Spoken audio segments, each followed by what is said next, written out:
थाना भितरे third degree रो video हेउची viral. सीमा लंघिला police.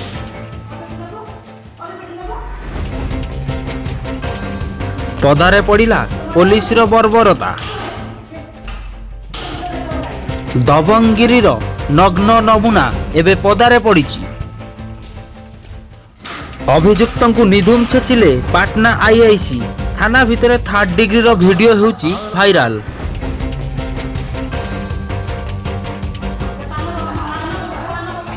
Patna IIC Sandhyarani जेना माड़ मारिबा सहित अभियुक्त को गोईठा मारिबार video हेउची viral.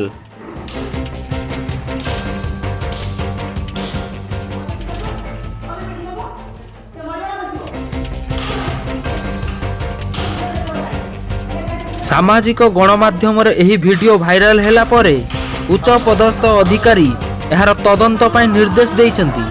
Bureau report, traffic TV Odisha.